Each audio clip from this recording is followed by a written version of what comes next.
Bonjour à tous et bienvenue sur les astuces de Margot. Aujourd'hui, on se retrouve avec mon bougeot du mois de mai. Donc, si vous savez pas ce que c'est un bullet journal, je vous renvoie tout de suite vers une autre vidéo où j'explique beaucoup plus le concept et comment est-ce qu'on s'en sert. Voici également toutes vos recréations de mon mois d'avril. Vous êtes extrêmement nombreux et nombreuses à avoir partagé vos recréations. Surtout si vous faites le mois de mai, comme d'habitude, n'hésitez pas à m'envoyer une photo sur Instagram @margotstips pour que je le partage du coup dans la vidéo du mois de juin. Vous m'avez beaucoup impressionné parce que vos recréations, elles sont vraiment magnifiques. J'étais super fière de voir aussi tous vos dessins. Sur Instagram, justement, vous retrouverez des photos de plus en plus souvent de mon bullet journal, comme cette double page que je vous montre. Vous avez été nombreux à me dire que vous aimez beaucoup ce concept-là, donc je vais continuer avec grand plaisir. Et c'est parti pour le mois de mai.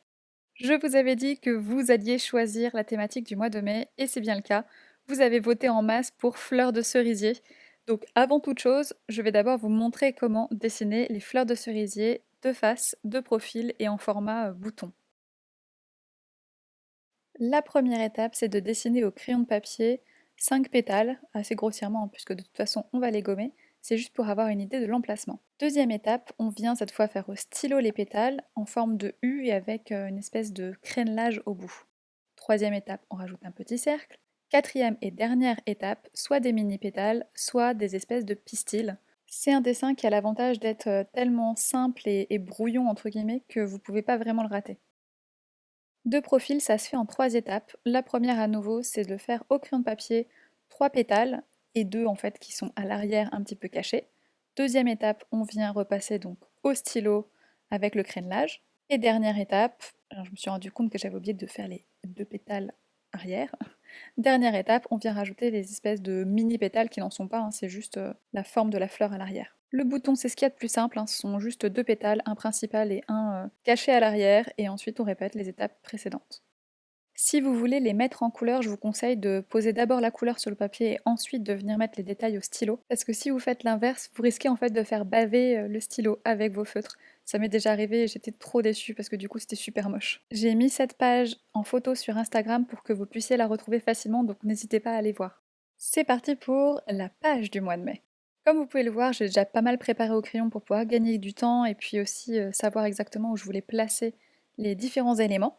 Donc vous allez comprendre que j'ai combiné en fait deux thématiques, la thématique des fleurs de cerisier qui vous intéressait le plus, et une deuxième thématique qui avait été aussi beaucoup demandée, celle des nuages, parce que je pense que je vais pas pouvoir l'utiliser avant très longtemps autrement, et ça me tentait beaucoup. La première chose que je fais, c'est de venir donc poser ma couleur avec mon Tombow. Comme d'habitude, vous aurez en description tous les outils, tout ce que vous pouvez voir à l'écran, je le liste en barre d'infos avec les liens. Donc voilà, vous inquiétez pas, tout est listé en barre d'informations. Avec un stylo noir Micron en 0,1, je viens faire le contour de mes branches. Ce sont des branches qui sont assez tortueuses, assez noueuses. Et ensuite, le contour de mes premières fleurs, sauf que je trouvais ça un petit peu trop épais par rapport à la branche. Donc la deuxième branche, je l'ai fait avec un stylo légèrement plus fin. La différence est à peine perceptible, mais de près, je trouve ça quand même plus joli, c'est plus net en fait. Je l'ai pas dit, mais je pense quand même que vous l'avez vu à l'écran. Quand j'ai utilisé mon Tombow rose, je suis venue réappliquer de la couleur au centre de chaque fleur pour donner un peu plus de profondeur. Après, je me suis juste éclatée à dessiner ces petits nuages. C'est hyper simple. Il suffit de préparer des formes triangulaires et ensuite vous avez plus qu'à faire des arcs de cercle de différentes hauteurs, de différentes largeurs. Et non seulement c'est facile, mais en plus le rendu est très sympa. Comme vous avez pu le remarquer, j'ai rajouté en fait des petits arcs de cercle à l'intérieur même des nuages. Ça permet d'avoir encore plus une impression de volume. Et là, évidemment, je fais ce que je vous ai montré sur la page précédente, hein, c'est-à-dire que je rajoute tous les détails dans les fleurs. Je vais pas vous mentir, hein, ça prend un petit peu de temps quand même, mais la réalité aussi c'est que cette page-là, elle semble difficile à faire, mais en fait elle est réellement très simple si vous faites étape par étape. Donc en fait, vous avez plus qu'à reprendre les différentes étapes que vous m'avez vu faire en vidéo. Voilà d'un peu plus près ce que ça donne. Je trouvais que les branches disparaissaient un petit peu en fait à l'intérieur du dessin, qu'elles étaient plus très visibles, donc j'ai repassé mon trait avec un fineliner Staedtler en 0,5, donc un peu plus épais, tout simplement pour que ça ressorte un peu mieux. Je trouve qu'effectivement ça fait le job. Je calligraphie le mois, évidemment, hein, comme d'habitude. Et comme d'habitude aussi, je reviens avec un stylo beaucoup plus fin, donc là c'est du 0,05 pour vraiment lisser les traits. Et c'est la seule fois ce mois-ci que j'ai utilisé le Fudenosuke, donc mon stylo à calligraphie. Voilà, première et dernière fois. Là maintenant je rajoute des hachures. Alors ces hachures-là, elles me permettent de donner à nouveau une impression de relief et de profondeur, puisque ça vient créer une ombre. Je l'ai fait de façon assez intuitive, hein. J'ai pas de vrais conseils à vous donner au niveau de la disposition. Pour les 2 nuages du haut, j'ai fait tout le bas pour que ça donne vraiment l'impression du bas du nuage, hein, tout simplement. Mais alors pour tout le reste, je l'ai fait vraiment au feeling. C'est-à-dire que j'observais mon nuage et je rajoutais là où j'avais l'impression qu'il y en avait besoin, en essayant de pas trop en mettre non plus, pour pas que ça devienne fouillis. Je trouve qu'au final, ça va, c'est assez équilibré, en tout cas moi ça me convient. Je voulais rendre cette page plus poétique, plus douce.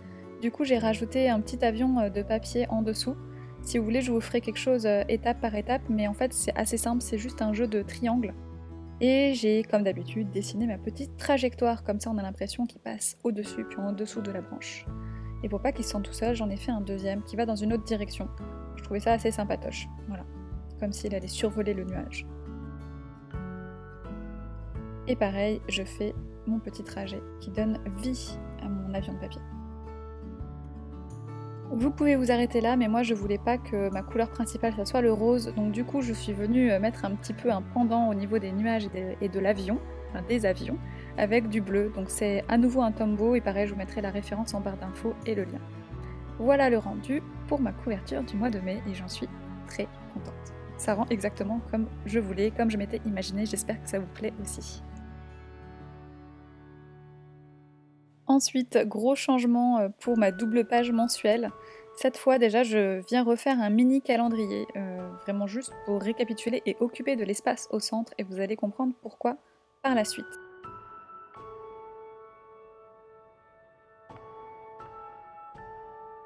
Avec mon Tombow rose, je viens refaire des pétales de fleurs de cerisier.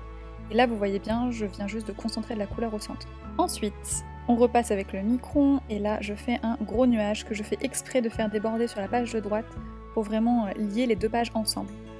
Au-dessus, je voulais 2 nuages, mais j'ai préféré d'abord les placer au crayon de papier histoire de bénéficier d'assez de place, et vous allez comprendre très vite pourquoi.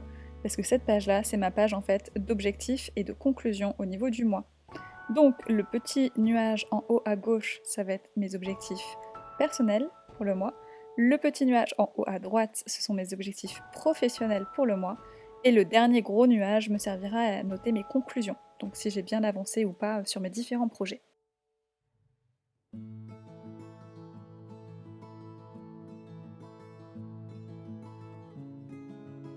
Je viens rajouter évidemment le détail de mes différentes fleurs, et je trouvais ça un petit peu vide et un peu incohérent d'avoir comme ça des pétales qui voletaient dans le ciel. Donc j'ai rajouté une branche. J'ai rajouté une branche, des fleurs supplémentaires aussi pour que ça s'incorpore encore un peu mieux, et les fameuses hachures, comme d'habitude, pour donner encore un peu plus de relief au nuage.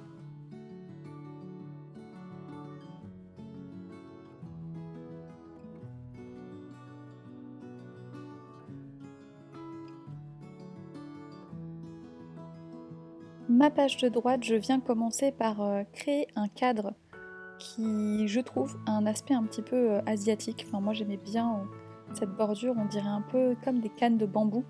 Je sais pas du tout si vous voyez de quoi je parle. Voilà, donc j'ai fait cette structure en tout cas, ce qui me permet de bien délimiter l'espace de mon calendrier vertical. Une fois que j'ai placé tous mes jours, donc toujours au centre comme d'habitude, je viens donner 2 coups de Crayola rose, et en attendant que ça sèche, je viens dessiner un morceau de nuage. Le Crayola, en fait, je l'utilise comme un fond dans mes bannières d'en-tête perso et pro. Ça fait du coup une touche de rappel au niveau des couleurs. Je trouvais que c'était un peu vide, donc j'ai rajouté des petites branchages, et j'avais oublié les points au niveau de mes objectifs perso-pro. Voilà pour ma double page mensuelle. Je la trouve top. Franchement, je l'adore. Vous avez compris, hein, j'adore ce mois. Page suivante. Le mood tracker du mois dernier vous a beaucoup plu, et j'avoue que moi aussi. Du coup, j'ai repréparé un autre mood tracker sur le même modèle, donc un dessin qu'on va venir colorier en fonction de la journée que l'on a passée. Donc la couleur sera plus ou moins vive en ce qui me concerne, en fonction de la qualité de ma journée. La thématique du mois, ce sont les fleurs de cerisier. Évidemment, mon mood tracker, ce sera 31 fleurs. Donc il y a 2 faces, 2 profils et des bourgeons comme je vous ai montré précédemment. J'en fais 31, je les numérote, comme ça je suis sûre de ne pas passer à côté. Et ensuite je viens rajouter quand même un branchage, juste pour que ça soit à nouveau cohérent. Il a absolument pas besoin de passer vraiment par toutes les fleurs. Vous voyez très bien que j'ai des fleurs qui sont pas du tout reliées à la branche et en fait c'est pas gênant du tout. Il fallait bien quand même qu'il y ait au moins une page qui ne me plaise pas vraiment. Bon bah voilà, on y est. Je trouve que j'ai écrit la citation vraiment beaucoup trop grand. C'est pas du tout comme ça que je voulais que ça rentre.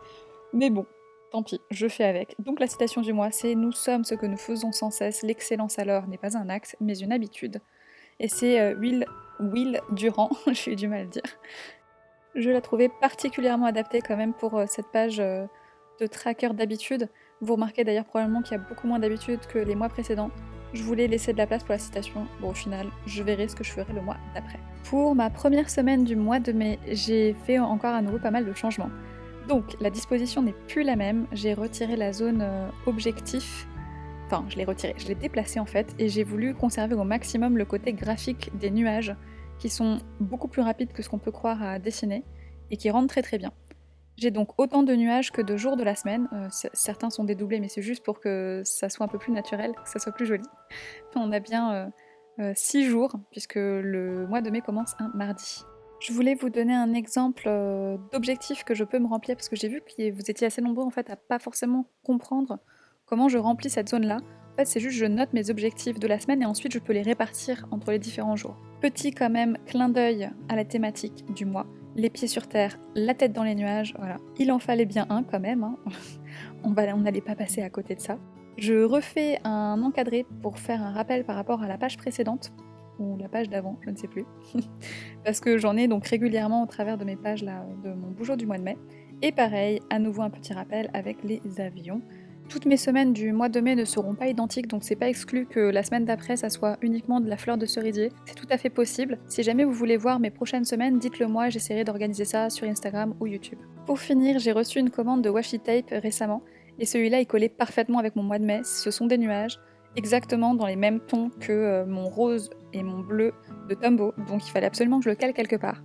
Et au final, je trouvais ça tellement joli que du coup j'ai décidé de le mettre aussi sur ma semaine pour faire un rappel de couleurs. Le set de masking tape que j'avais acheté, donc qui contient celui que vous voyez à l'écran, il est vraiment magnifique. Clairement, je vais les réutiliser dans d'autres mois de l'année, notamment pour une thématique que j'ai bien en tête au niveau de tout ce qui est étoiles, soleil, lune. Et d'ailleurs, vous les voyez là sur la page de gauche. C'est tout un set que j'ai acheté, vous aurez le lien en barre d'informations si jamais ça vous intéresse.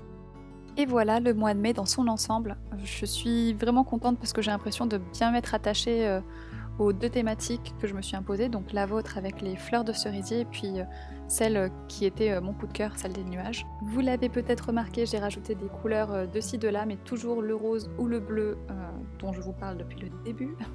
Vous retrouverez aussi sur Instagram à la fin du mois de mai l'évolution de mon mood tracker, donc pour le voir en couleur, comment est-ce que ça rend. Et d'ailleurs, en parlant d'Instagram, surtout n'hésitez pas à m'envoyer donc vos recréations, parce que maintenant que je vous ai montré mon mois de mai, j'ai vraiment hâte de voir ce que vous allez en faire, vos recréations, ce que ça a pu vous inspirer. Comme vous avez pu le remarquer, il n'y a pas de page doodle comme je pouvais le faire précédemment.